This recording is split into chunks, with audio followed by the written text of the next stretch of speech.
Okay, in this video we're going to look at the tension of a crane lifting a container off a ship. It says a crane is being used to lift a container off a ship to a platform. So the container is going up to here, up to this platform here. The container has a mass of 3.7 tons and a mass of its contents is 27.6 tons.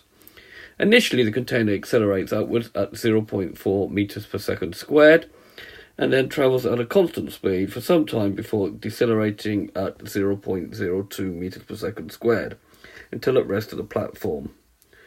So what it's going to do is going to accelerate, move at a constant speed, and then decelerate till it gets to the platform. The container is then emptied for inspection. Find the tension in the crane's cable during each of the three phases of the motion, and then after emptying. The cable's maximum safe load is 320 kilonewtons. What is the maximum mass of the container's contents that can safely be transported under the same conditions? It is discovered that the cable is in fact faulty and on a later occasion breaks without the container leaving the ship. On that occasion, the container was loaded with 28.5 tons. What can be said about the tension in the cable? Okay, so the importance of this question is being able to draw a force diagram on the container at each stage of its motion. So let's consider the first stage. So drawing the force diagram. So the acceleration is upwards. A is equal to 0.4 meters per second squared. So therefore 1 ton, we don't need to remember, is 1,000 kilograms. So the mass of the container is 3,750 kilograms, because we're told it's 3.75 tons, we're using that conversion, plus the actual weight of its contents, which is 27.6 tons. So that's 27,600 kilograms. That gives a total mass of 31,350 kilograms. So the force acting down will be 31,350 times G newtons. There will be a tension acting upwards, and then there's an acceleration of 0.4 meters per second squared. Right, so using Newton's second law, we're going to have T minus mg, so T going upwards minus mg acting downwards is equal to the mass times the acceleration. So it's the total mass times the acceleration. Putting the numbers in, we're going to have T minus 31,350 times g is equal to 31,350, the mass, times the acceleration, which is 0.04. So T minus 31,350, we'll do this multiplication, becomes 1,254. And therefore T will be 1,254 plus 31,350 times G.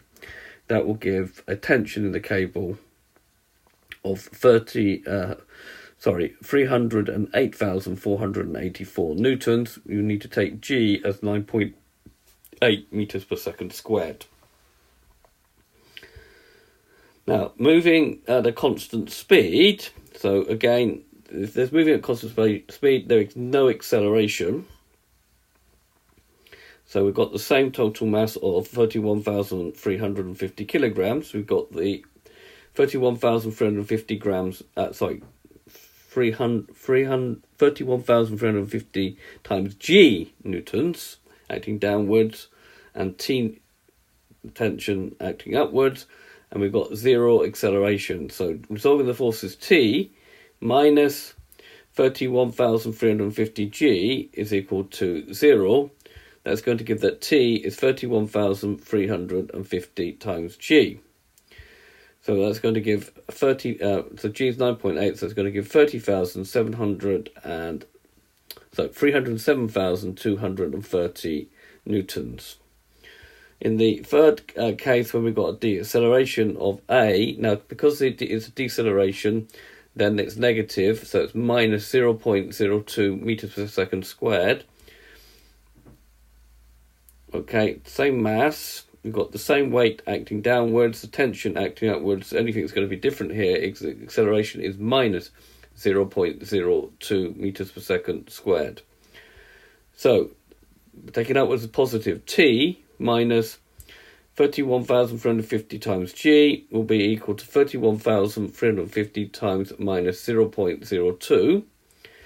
Solving that, we're going to get on this side minus 627. So we're going to get the tension is 31,350 times g minus 627. So it's going to give 306,603 newtons.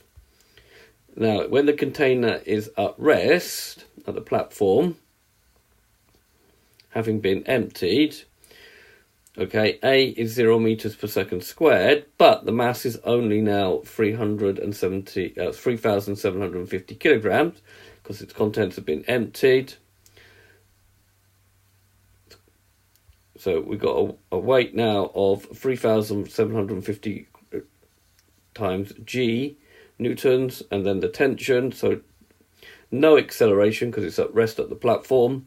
So we've got T minus 3,750 times g is equal to 0. Mass times acceleration will be 0. And therefore T will be 3,750 times g, which will give me 36,750 newtons. Right, now, part B, the greatest load occurs when the acceleration is positive. If you look back at the four cases that we just considered, it was the tension, the greatest load actually occurred on the tension when, in the first case, when the acceleration was positive. So the A was equal to 0.04 meters per second squared. So if we're going to go under the same conditions, we're going to have the same acceleration. We'll let little m be the greatest mass in the container. So we've got the container, its mass, which was 3,750, plus the mass of the contents that we want to put in for the maximum load, which we've got to find. We've got then acting downward, 3,750 plus m times g.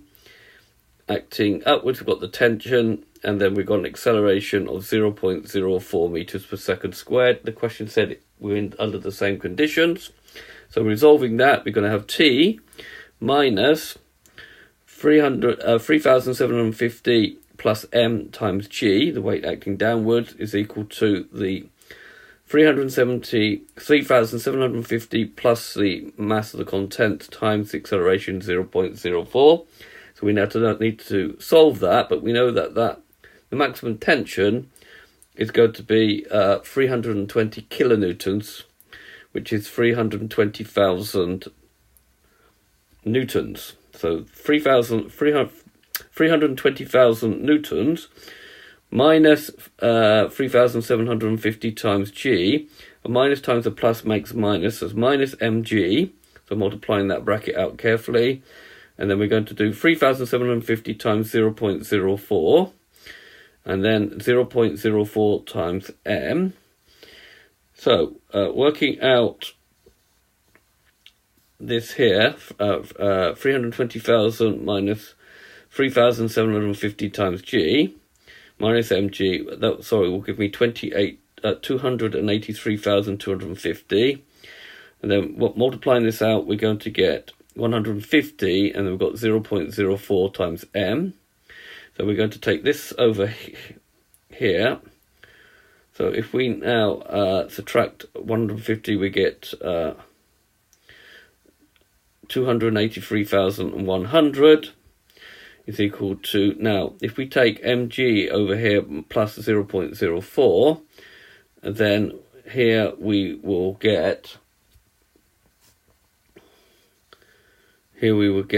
a common factor of m that now comes out, and therefore m will have to be less than 283,100 divided by g plus 0.04, taking g to be 9.8. That means that the mass, the greatest mass that we can put in here will be 28,770.32 kilograms. So we'll say the mass must be at less than or equal to 28,770 kilograms, to the nearest kilogram. Right, in the last case, okay, we've got 370 3,750 plus the 28,500 that we put in. That now means a mass of 32,250. We've got that weight acting downwards, 32,250 G newtons, and we've got a tension acting upwards. And because it doesn't lift off the ship, there's no acceleration. It's at rest. It didn't actually get off. The cable broke. Therefore, resolving that, we get T minus 32,250 times G. It will be equal to 0.